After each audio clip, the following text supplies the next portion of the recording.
Hola, buenos días. Bueno, primero quería dar las gracias al tribunal por la oportunidad que me ha dado de estar aquí y voy a poner un vídeo sobre el proyecto.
Bueno, mi proyecto se llama Paisaje de Fuerzas y es un proyecto que trata sobre la densificación de un barrio existente, pero esta es una densificación que se hace a lo largo, que está programada en el tiempo, que con ella hacemos paisaje y que a la vez se basa en el diseño de los elementos arquitectónicos.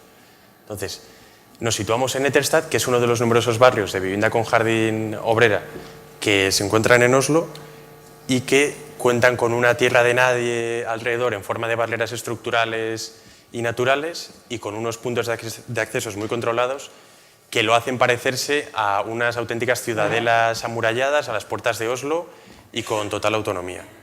Entonces, mi proyecto lo que quiere es reactivar este modelo urbano inyectando densidad y a la vez esponjando la trama urbana para no sabotear la relación que tiene actualmente con el paisaje. Entonces, esta densificación la basamos después de un estudio de un arsenal tipológico en el que tomamos distintos ejemplos históricos de urbanismo, de espacios exteriores urbanos cerrados y en base a la escala y a las densidades elegimos qué modelo de colmatación sería el más efectivo para nuestro proyecto.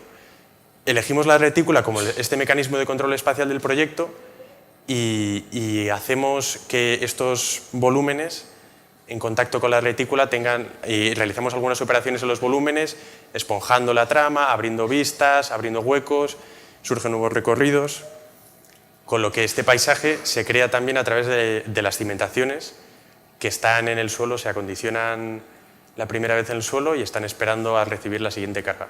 El proceso de instalaciones, el proyecto de instalaciones es la iluminación de estos paisajes que enfatizan su lectura y que se basan en distintas luminarias, en distintos sistemas.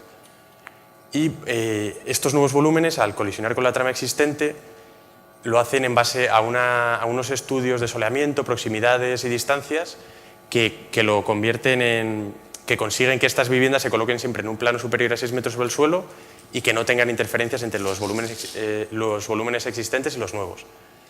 Esto es un cronograma de fuerzas y que parte de la base de que un proyecto de esta envergadura tardaría muchos años en completarse y se realizaría en varias fases. En la primera, esta cimentación pierde su carácter residual y oculto y esta nula ambición por diseñar estos pequeños elementos para rescatarlos y convertirlos en un elemento activo del paisaje que a la vez que tienen capacidad portante.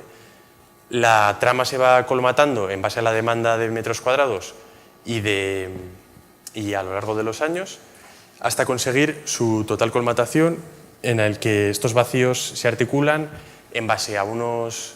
O sea, esta trama urbana se articula en base a unos jardines interiores que tienen este aspecto en las secciones longitudinales y en las secciones transversales.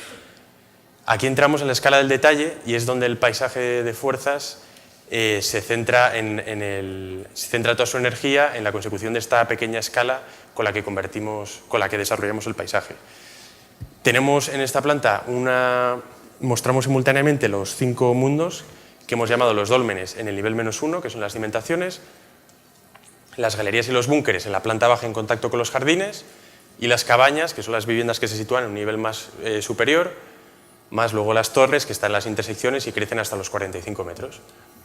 Estos dólmenes son este paisaje arcaico de esculturas de capacidad portante que definen el número de toneladas soportadas por los nuevos volúmenes y en el que se presta mucha atención al diseño de estos pequeños detalles, desde las zapatas a los ensamblajes, estos despieces, los soportes. Las galerías son este espacio neutro en el que, mediante son unos corredores de atracción que forman salas hipóstilas en los que, mediante una reconfiguración de elementos estándares estructurales, conseguimos aumentar su rendimiento y sus cualidades plásticas, de forma que, prestando atención a los montantes, a cómo, ya un sistema estructural articulado y tensado, también tenemos en cuenta los ensamblajes, los despieces. Esta es la planta en la que conseguimos lograr mayor luz con mucha ligereza, y estos son los alzados en los que se utiliza un sistema de fachadas de vidrio claro ligeramente reflectante que enfatiza también estos paisajes interiores y que a la vez difumina los límites, una operación que podría recordar a la de Solano Benítez en la tumba de su padre o a la de Foster en las oficinas de IBM, por ejemplo. Y este sería el despiece total de una de las piezas de las galerías. Los búnkeres son las antiguas viviendas, que son los suplementos a compresión. Están ejecutados en muros de carga de ladrillo y se sitúan en las plantas bajas de lo que eran las antiguas viviendas. Ahora mismo actuarían como nichos donde guardar todo aquello que entre en conflicto con las galerías. Y también vaciamos su interior en algunas zonas y los reforzamos con estructuras suplementarias de hormigón para alojar el peso de las nuevas galerías que se apoyan en él. Las cabañas son estas viviendas de madera que se sitúan en un plano superior al suelo para captar la máxima luz solar y que cuentan con pequeños jardines de invierno, y en ellas cedemos de alguna forma esta escala intermedia a otros agentes expertos implicados en el proyecto y centramos toda la energía en diseñar los elementos estructurales, como esta transición entre los montantes superiores, estos pilares de la fachada, la terraza y luego como descarga sobre las galerías. Esta libertad total para configurarlas se logra gracias a un suelo técnico, a que las instalaciones transcurren bajo un falso suelo técnico de 25 centímetros y daría configuraciones posibles como esta. Y luego, por último, las torres cuentan con un sistema estructural muy claro en el que las primeras partes son unas viviendas con una estructura en retícula de madera, con un gran pilar trapezoidal en el centro, y que cuentan y que descargan en una especie de celosía estructural de doble cara que cuenta con circulaciones intersticiales y que está coronada por un gran pilar en cruz tensado y con un sistema de circulaciones que a la vez arriostra y que sirve de estructura. Y por último quería remarcar que el objetivo de este proyecto es recuperar un pensamiento técnico que creo que en muchas ocasiones se ha perdido, que se ha cedido en exclusiva a las ingenierías. Y ya está.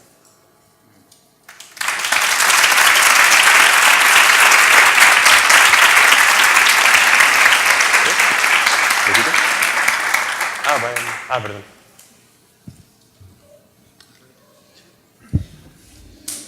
Bueno, Alonso, buenas tardes. Yo quería darte la enhorabuena por tu proyecto y por destacar algunas cuestiones que nos han interesado especialmente. Ha sido,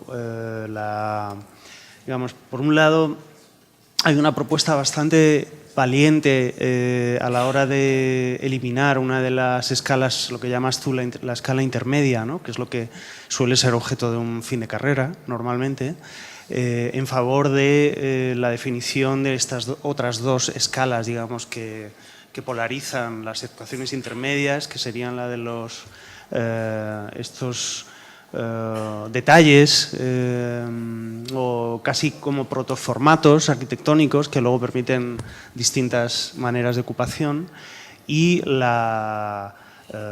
este plan, digamos, trazado en el tiempo de ocupación progresiva y de densificación progresiva de un barrio existente, ¿no? Yo creo que tanto un extremo, es decir, tanto el plan temporal como especialmente para mí, como este otro extremo en donde se definen, digamos, no sé cómo decir, casi disparadores constructivos que permitirían luego el desarrollo de otros proyectos, tienen un grado muy acertado de desarrollo, de precisión, y bueno, digamos que están entre los dos para mí creando una especie de campo de tensión, por usar tu campo de fuerzas, por usar tu título, con mucho potencial y abierto a muchas situaciones posibles. Yo quizá, personalmente, si me he quedado con ganas de saber algo más del proyecto, es precisamente el desarrollo de algún escenario en esta escala intermedia posible, ¿no?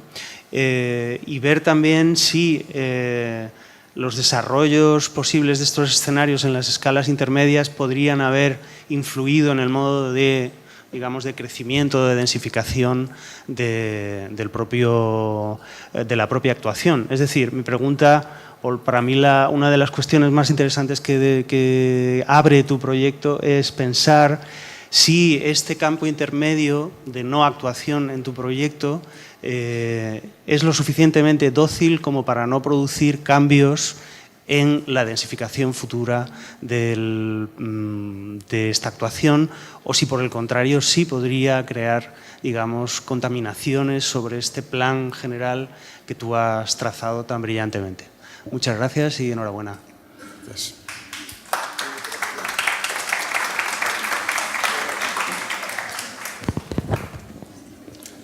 Le haré solamente una pregunta para terminar su exposición. Nos ha propuesto en la ciudad de Oslo, en un clima frío y en un emplazamiento con una topografía muy acusada, transformar los bloques exentos en un desarrollo en tapiz, que suelen aconsejarse para climas cálidos y topografías muy poco exigentes. ¿Podría justificarlo, por favor? Sí, precisamente el sistema estructural, como podemos ver en las galerías, no sé si me puedo apoyar,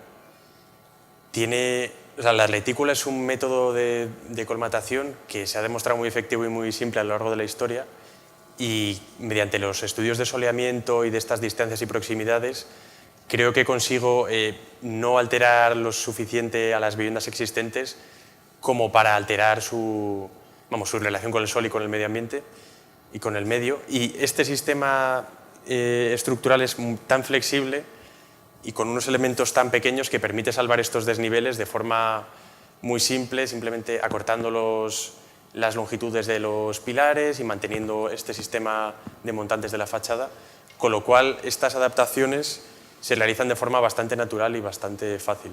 Y luego las intersecciones, que serían un punto más complicado, son ciegas y tienen las circulaciones, y es la zona donde se apoyan las torres, y con lo cual también forma parte de un sistema bastante flexible, en mi opinión. Muchas gracias. Tiene ahora el turno el alumno Jaime Castilla Santos.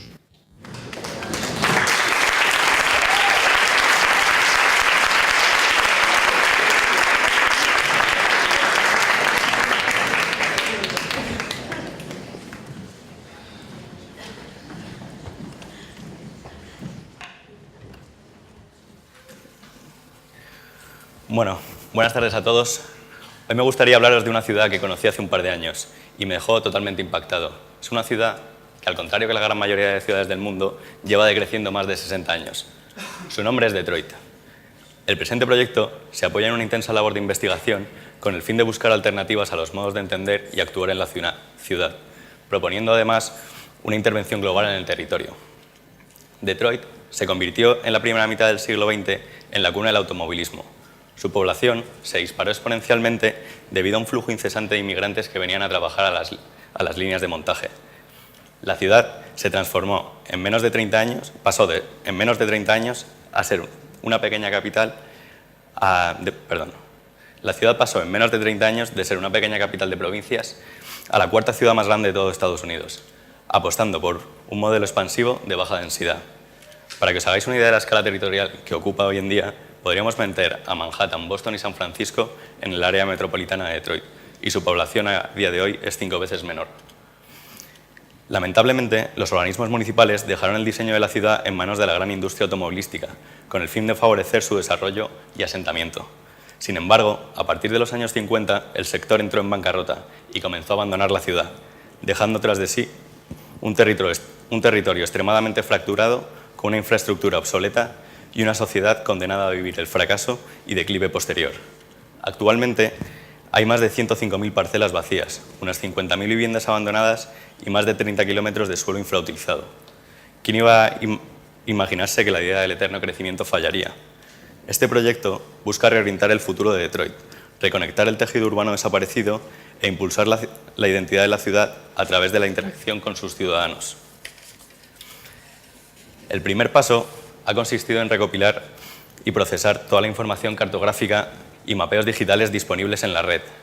Gracias a la Open Data que existe sobre Detroit, ha sido posible la elaboración de una cartografía esencial para el desarrollo de la propuesta.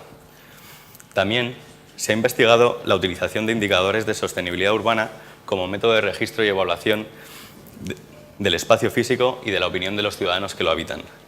Era necesario ser conscientes de la situación real en la ciudad para poder plantear así una propuesta acorde con el contexto de emergencia y precariedad que sufre. Para la definición y ordenación del territorio se ha escogido una matriz de 500 por 500 metros, basada en las matrices de la milla cuadrada ya usadas en otros mapeos territoriales de América. Cada uno de estos píxeles se clasifica según 3 categorías que determinan el tipo de paisaje que aspira cada lugar. Si las circunstancias de este espacio cambian, esta clasificación puede variar. Este sistema genera un nuevo marco de planeamiento abierto y dinámico, que apuesta por la diversidad de usos y la recuperación de lo preexistente. Para el futuro de Detroit, se proponen 6 tipologías de paisaje posibles. Estas plantean la recuperación de zonas industriales, la reforestación de áreas despobladas o la mejora de barrios consolidados, entre otros. Debido a la gran cantidad de espacio para administrar y la limitación de recursos disponibles, el Ayuntamiento actual realizó una división estratégica del territorio en 7 distritos. Como apoyo a esta medida, se plantea la incorporación de una red descentralizada de gestión, intercambio y distribución de recursos para favorecer de manera más puntual las necesidades locales de cada barrio. El proyecto urbano se convierte entonces en un instrumento de conocimiento y negociación. Para entender la intervención arquitectónica del proyecto es necesario adoptar primero una visión multiescalar de la ciudad. Desde esta perspectiva, se analizan una serie de fragmentos que conviven actualmente a distintas escalas, creando así una red hiperconectada que nos permite hacer una lectura transversal y así poder intervenir de una forma global. Esta hiperconectividad será posible gracias a la realidad aumentada que crean nuestros dispositivos móviles.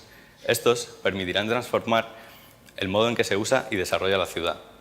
Parte del proyecto se centra en el diseño de una aplicación que permita la interacción directa entre ciudadanos y el espacio urbano que habitan, de una forma sencilla e inclusiva. IS es una aplicación en donde los usuarios navegan por una red virtual que sintetiza su propio entorno y lo conecta con el de los demás. Todo esto ha sido posible gracias a la colaboración con mi vecino Jorge Urgoiti, a quien por suerte conseguí convencer para que hiciese su trabajo de fin de grado en comunicación visual sobre Detroit. La propuesta arquitectónica viene marcada por la ineficacia de encontrar una solución única para este hipercontexto de ciudad. Por ello, se propone el formato catálogo como una solución flexible que permita activar diferentes estrategias de transformación y mejora del espacio urbano. El primero de estos catálogos desarrolla una serie de dispositivos estratégicos que pretenden resolver las deficiencias en las redes de abastecimiento, saneamiento y energía de la ciudad. Hoy en día existen numerosos barrios que no disponen de estos servicios básicos. El segundo catálogo recoge un listado de especies autóctonas vegetales con el propósito de llevar a cabo una reforestación controlada en la ciudad, mostrando las diferentes técnicas y pasos a seguir durante el proceso. El tercer catálogo analiza 3 tipologías según su ocupación. El tercer catálogo analiza 3 tipologías de barrios según su ocupación. Para cada uno se plantean varias estrategias de actuación con el objetivo...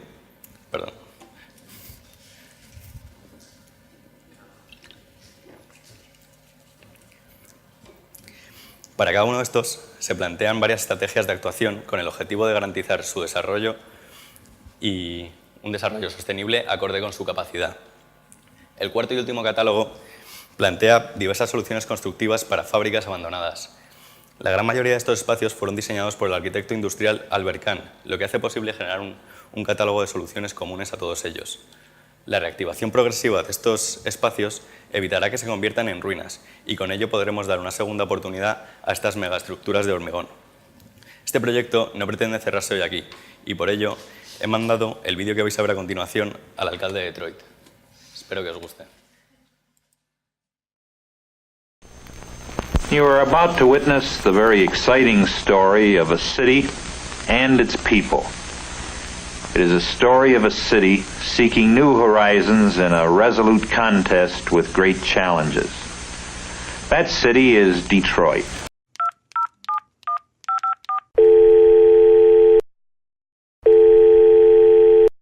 You have reached the voicemail of Mike Duncan, Mayor of Detroit.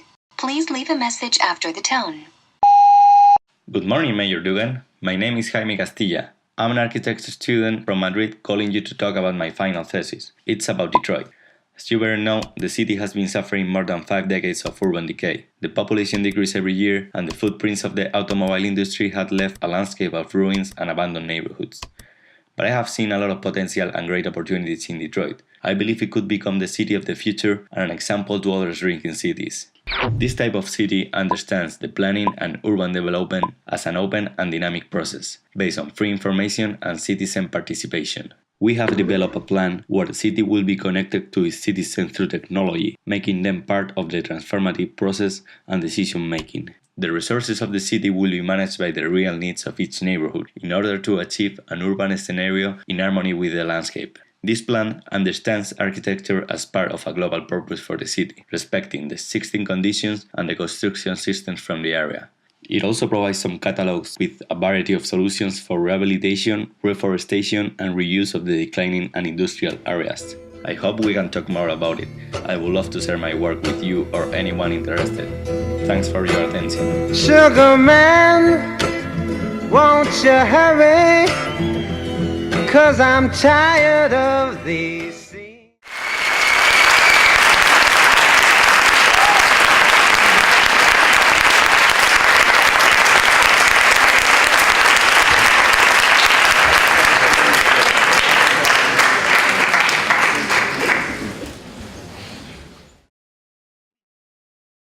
El proyecto que presenta hoy nuestro compañero aborda el tema de Detroit, ¿no? No es muy novedoso. De hecho, pues bastantes vídeos, TED, y abordan el tema de Detroit desde distintas perspectivas. Realmente es muy chocante que mientras los índices de crecimiento de algunas ciudades están en el 10% anual y duplican crecimiento y la gente, pues como usted sabe, pues solo quiere vivir en ciudades ya, y dentro de poco estaremos en el 65-70% de gente en ciudades, hay una ciudad de ese tamaño que pierde población, que las casas están abandonadas, de manera que es un sitio adecuado para soñar en esa ciudad del futuro y en intervenciones artísticas también, intervenciones sociales. Hay colectivos que usted conoce muy bien, pues desde reivindicaciones raciales hasta playgrounds, hasta participación, etc. El proyecto fue unánimemente valorado desde el principio por el tribunal. No tuvo muchas dudas, ¿no? Luego se vuelve sobre él y se repasa, pues, asuntos de la memoria. Y realmente las ciudades ya no compiten. ¿Se acuerdan ustedes que las ciudades competían por ganar los Juegos Olímpicos, por ganar los congresos internacionales, por ganar ser la sede nacional de turismo? Ya no compiten por eventos de ese tipo, ¿no? Compiten, no es que sea novedoso lo que digo, por atraer talento. El talento quiere estar donde está el talento, de manera que parece ya como muy acordado entre la gente que se dedica a estas cosas, que los éxitos de algunas ciudades norteamericanas, por ejemplo, tienen más que ver con que hay al lado una universidad que provee talento a Silicon Valley, que hay al lado un valle de sabiduría, de premios Nobel, de gente que quiere... De manera que el arreglar Detroit se convierte en un fenómeno especialmente complejo.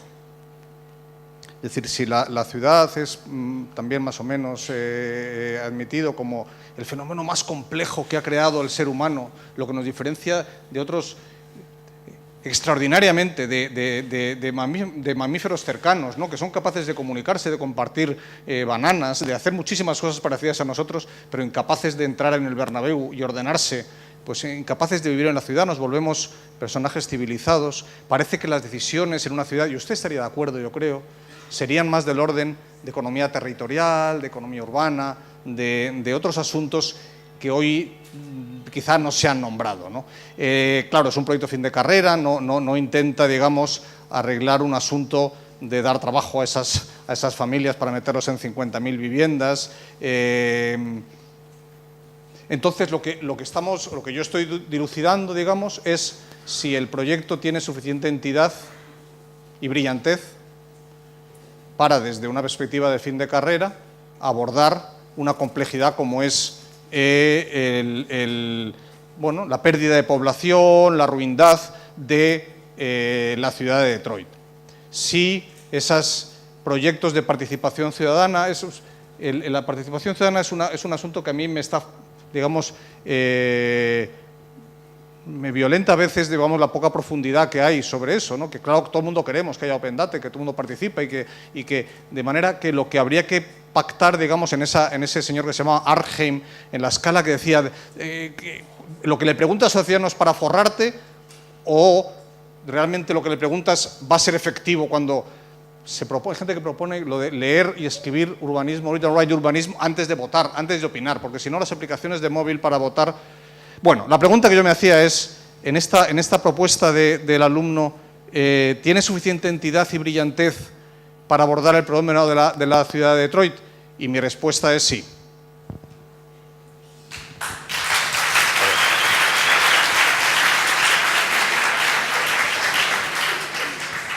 Bueno, menos mal, porque el profesor Lapuerta ha estado tan dubitabundo en toda su exposición que yo no sabía si la respuesta era sí o no. Así que me alegra oírlo porque ha mostrado las dudas sobre el proyecto, pero al final ha elogiado como corresponde un proyecto muy inteligente y muy brillantemente presentado. Gracias.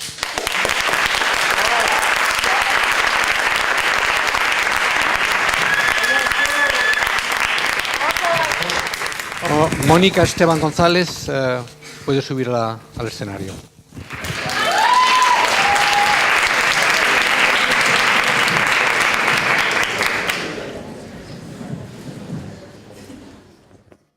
En primer lugar, quería dar las gracias al tribunal por darme la oportunidad de estar hoy aquí presentando el proyecto y a mis tutores Marcelo y Jaime por la ayuda y el seguimiento. Voy a comenzar con un vídeo introductorio.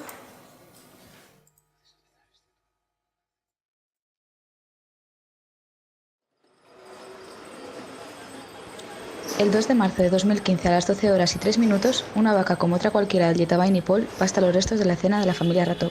En ese instante, como todas las mañanas, pasa Utsavi, con uno de los 7 calderos que llena de agua cada día. Menos mal que en esos ratitos se entretiene con Asima. Asima es, como Utsavi, ama de casa. Aunque lo que más les gusta es cocinar y pasar tiempo con sus hijos, les gustaría tener un trabajo. Se enfadaría si se entera que 2 minutos antes ha pasado en bici a Niket, su hijo. Está castigado por estropear los dibujos de su hermana Nila. Nila, nombre propio, significado azul. Sus padres le pusieron este nombre en honor al Pol, que tiene la mayor parte de sus fachadas de este color. A Nila también le gusta jugar al ratidi y los bailes tradicionales. Aniket vuelve deprisa para no enfadar a su profesora, que no ve el momento en que acabe la clase, son demasiados. A Aniket le gusta subir a las azoteas a borrar las cometas en el Uttarayan y no le gusta el sonido de las pulseras de su hermana Nila al bailar. Y este es Yamir, sigue preocupado desde que cerraron los talleres de carpintería donde trabajaba. Todos los días va a hacer sus ofrendas a Lakshmi. Lakshmi, diosa hindú de la prosperidad, la buena suerte y la abundancia. Le gustaba el olor de la madera recién pulida y los tallados de las fachadas tradicionales de los pueblos.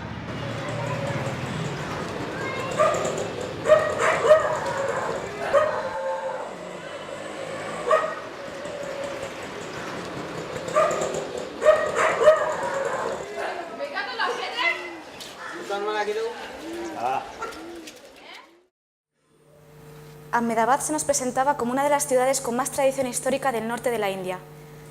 Está viéndose sometida a un rápido proceso de modernización.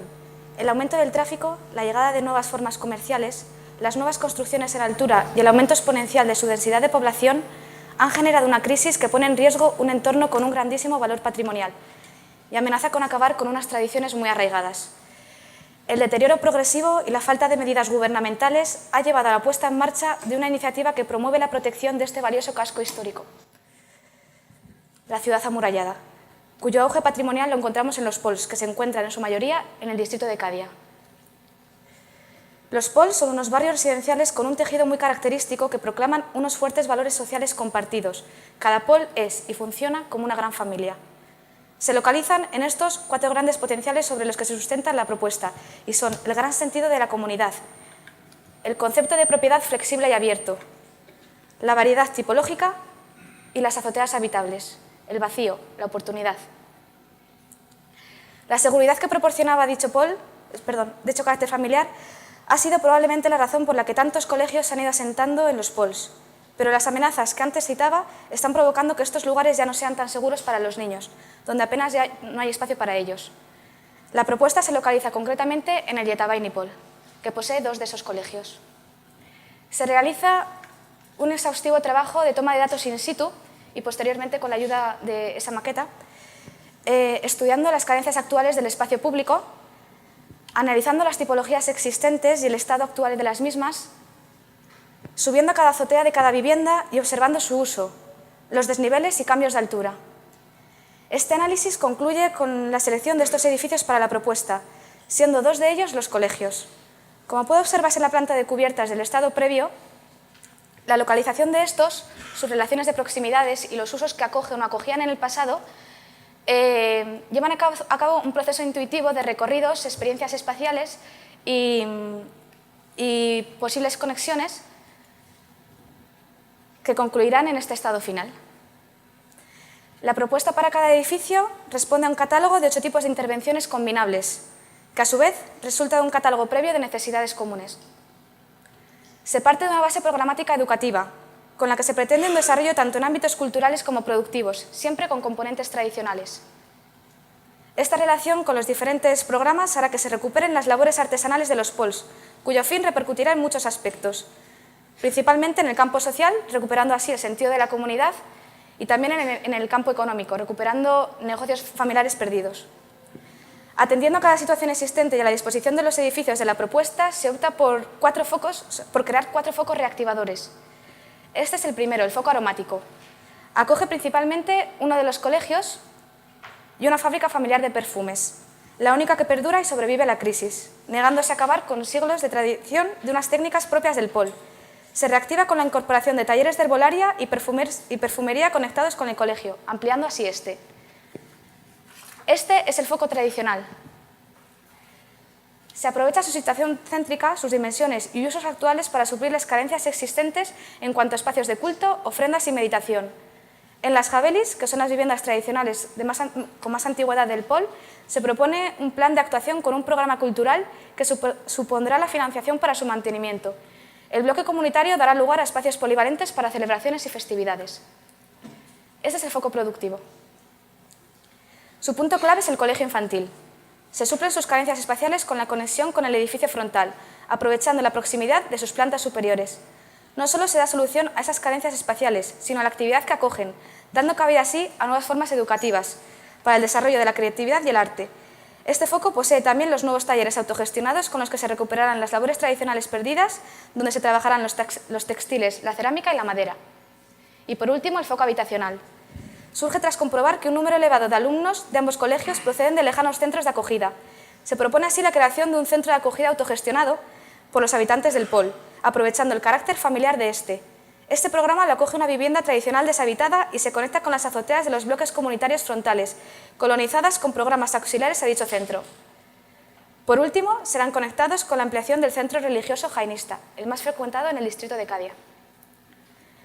Aunque cada foco de respuesta a carencias puntuales, todos juntos forman una estrategia general con la que se eliminan las barreras espaciales, se cuidan los accesos, las conexiones interiores y exteriores, las articulaciones espaciales y se adecúa la escala a los programas pertinentes. Una estrategia que parte desde esas cubiertas, polinizándolas de actividad y espacios necesarios, formando un conjunto integrado de una manera respetuosa. En cuanto al espacio público en planta baja, se pueden resumir las decisiones principales en los siguientes puntos. Eliminación del tráfico motorizado en todo el espacio público del POL. Eliminación de las barreras arquitectónicas que crean espacios residuales y obstaculizan el paso. Tratamiento del suelo con pavimentos adaptables de entablado de madera. Conexión con espacios superiores según la actividad. El pavimento enfatizará el acceso para los niveles superiores, los cuales acogerán programas interrelacionados con los de su planta baja. Colonización con dispositivos móviles adaptables que parten de los talleres del foco productivo. El sistema constructivo empleado es un entramado ligero de madera, conocido como balloon frame, de procedencia norteamericana. Se trata de una construcción sencilla y sistemática que se puede adaptar a las distintas condiciones de cada edificio y ofrece la posibilidad de crecer y decrecer en el tiempo. Las uniones principales se realizan con elementos de acero. Para los cerramientos se realiza un catálogo de paneles, variables o invariables, que aportan diferentes grados de privacidad y configuran distintos ambientes interiores. Algunos tienen una misión arrestradora sobre el conjunto estructural. Polinizaction es el fruto de la experiencia de un lugar y de la convivencia con las personas que lo habitan. Un compromiso con las necesidades de estas y de su valioso entorno, que fue recompensado antes de comenzar, cuando al llegar hicieron que ya me sintiera parte de él. Muchas gracias.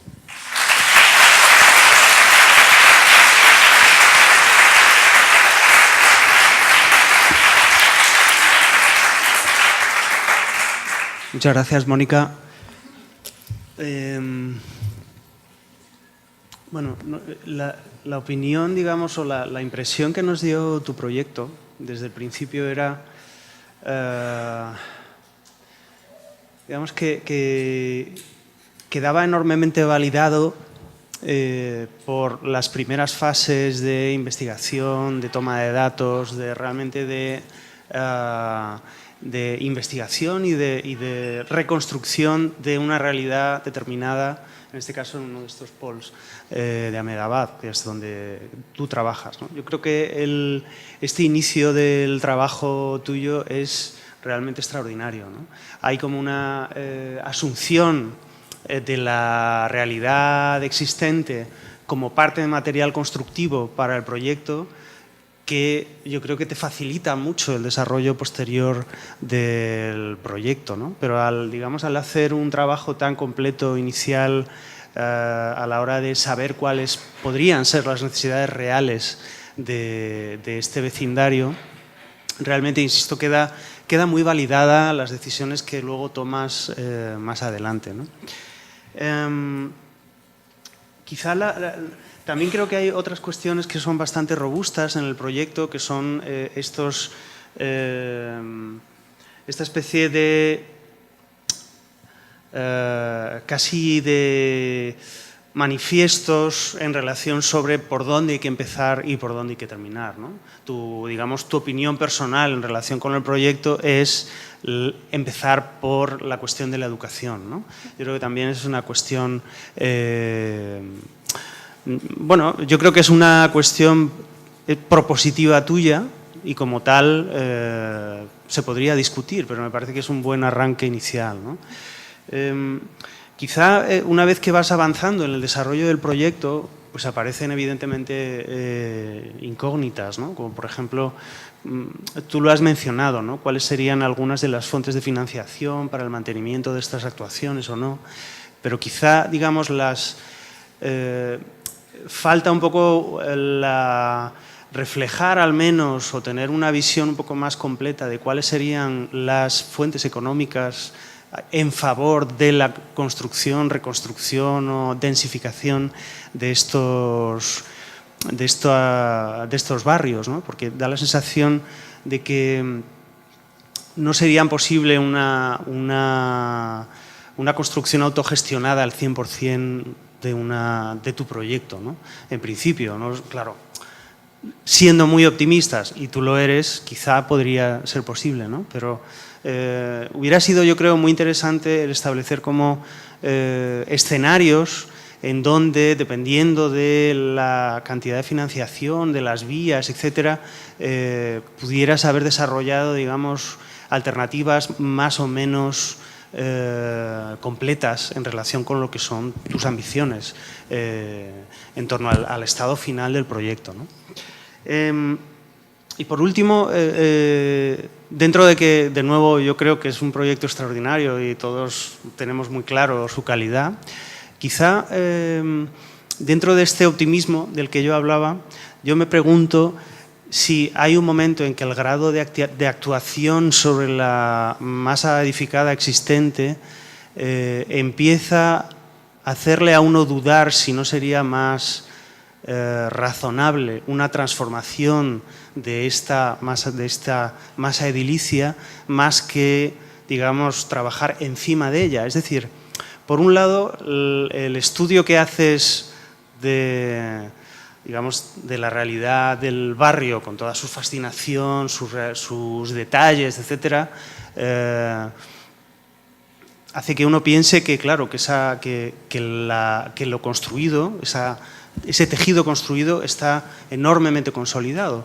Por otra parte, el grado de las actuaciones que tú estás proponiendo en el propio barrio hacen un poco dudar si realmente estas construcciones son sagradas, si son inamovibles, si son como lo blanco frente a lo marrón, que es lo tuyo, por así decir, o si tendría más sentido una transformación de esas propias estructuras frente a la implementación de otras estructuras nuevas. Para mí sería, digamos, una posible duda a desarrollar en un proyecto que es muy brillante. Gracias. Muchas gracias. Bueno, Mónica, efectivamente ya se está convirtiendo en una tradición que en estas presentaciones de fines de carrera hay algún proyecto de cooperación y la inmensa mayoría son, como el tuyo, excelentes, así que enhorabuena por la minuciosidad, la verosimilitud y la brillantez de tu propuesta y lo emocionante de tu vídeo, que hemos seleccionado, por otro lado, para estar junto con otros en la colección de vídeos excelentes. Gracias. Muchas gracias.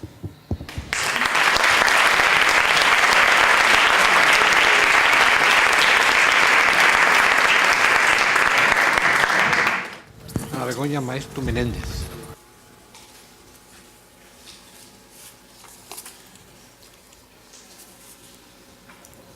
Buenas tardes. En primer lugar, quería agradecer al Tribunal la oportunidad de exponer el proyecto y, por supuesto, a mis tutores José María y Fernando por toda la ayuda. Y bueno, voy a comenzar con la presentación. Nos encontramos en el casco histórico de Cesena, un pueblo italiano cerca de la ciudad de Bolonia. Se plantea hacer una intervención en el conjunto de la Biblioteca Malatestiana, la primera biblioteca pública de Europa. El solar es un espacio interior de manzana donde se encuentran la Biblioteca Malatestiana y el Palacio Ghini. Se actúa sobre un vacío irregular, mal configurado, que es necesario reestructurar. Se busca un espacio que proporcione las condiciones adecuadas para la lectura, un lugar para leer. Y es en el encuentro de la persona y el libro, amparados por el árbol, donde nace ese lugar.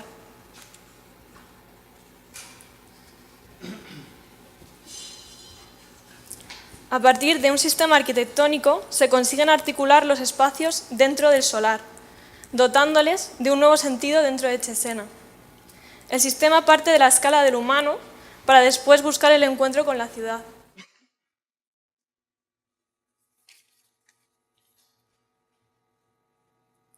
Los elementos del sistema ordenan el lugar sin imponerse a él. Los espacios servidores se sitúan en los intersticios del solar, permitiendo un interior diáfano donde todas las posibilidades sean posibles. La luz es un elemento esencial en este sistema arquitectónico. Al retranquearse hacia el interior el límite que abraza el espacio, se genera una sombra, obteniendo una luz tenue esencial para la lectura.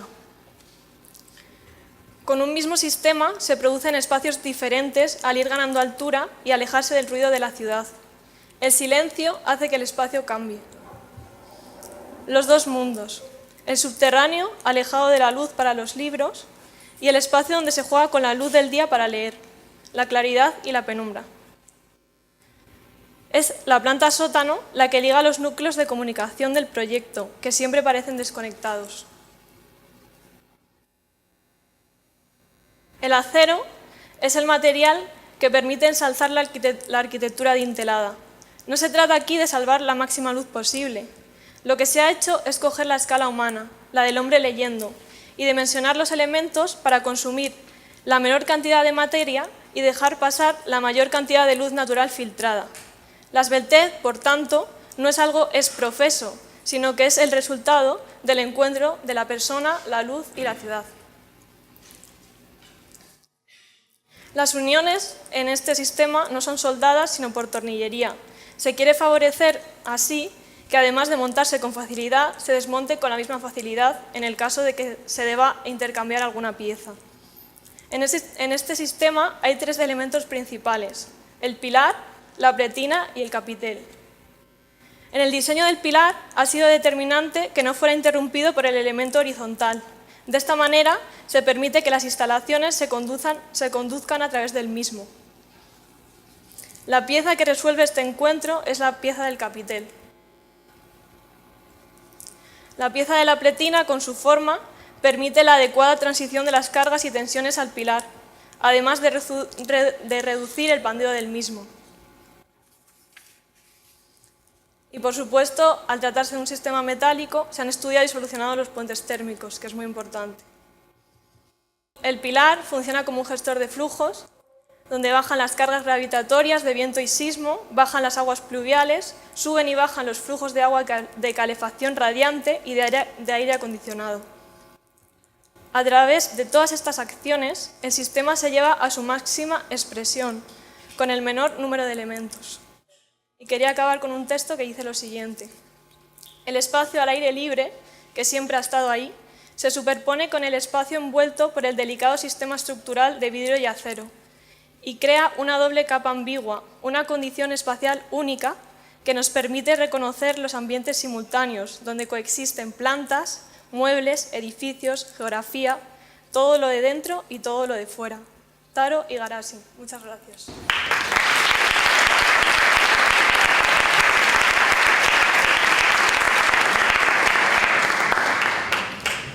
Sí, yo recuerdo cuando vimos el proyecto la primera vez, a veces yo no sé qué imagen tiene el tribunal de fin de carrera, pero se ve muchas veces y se vuelve a situar el conjunto de las notas otra vez y otra vez. Cuando lo vimos la primera vez, el vídeo no fue seleccionado, el vídeo no era lo mejor del proyecto, pero rápidamente se asomaba uno a los planos dibujados a mano de Ana Begoña, y realmente fue bastante rápido el descubrir el proyecto que teníamos delante, ¿no? Por empezar, por lo que a mí personalmente me interesó menos o me interesa menos del proyecto, es por las partes, digamos, realistas, de decir que por los pilares van a ir las bajantes, podría ser, que va a ir el aire acondicionado, me temo que no, silbarían, harían un ruido espantoso, solo por las dimensiones que tiene. Pero digamos que no es lo importante, ¿no? Lo importante es anticipatorio, y es un proyecto, bajo mi punto de vista, muy brillante, esa estética de la desaparición. Es innovadora el que el proyecto pierda una de sus dimensiones, el proyecto se aplane, que uno piense, cuando está mirando el proyecto de Ana Begoña, a mí me viene a la imagen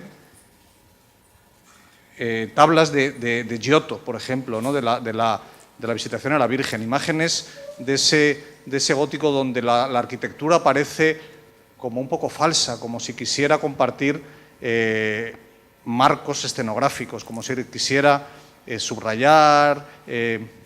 A mí me parece que esa escena japonesa, en los mínimos, llevar los cálculos a los mínimos, y ese perder una dimensión que tiene el proyecto y ese también relación, bueno, uno se pueda pensar en cosas quizás sean más personales que objetivas en un comentario de esto, ¿no? Pero también de Chirico está convocado con Giotto en esas arquitecturas un poco imposibles de la escenografía. A mí me iba a decir una cursilada, me estremeció el proyecto, como hacía algún tiempo que no me gustaba un proyecto, no me interesaba un proyecto. En ese sentido, y no tanto en el sentido de que va a tener inercia térmica, que va a resistir los sismos, que va a tener aire acondicionado por los pilares tan... Ahí me conmuevo menos, pero quería dar especialmente enhorabuena por esta... Yo creo que esta arquitectura no especialmente, digamos, enmarcada dentro de las corrientes que vemos habitualmente. Enhorabuena, Ana Begoña. Muy bien. Y muchas gracias por lo sucinto de su presentación, que insto a repetir a los que le acompañen ahora.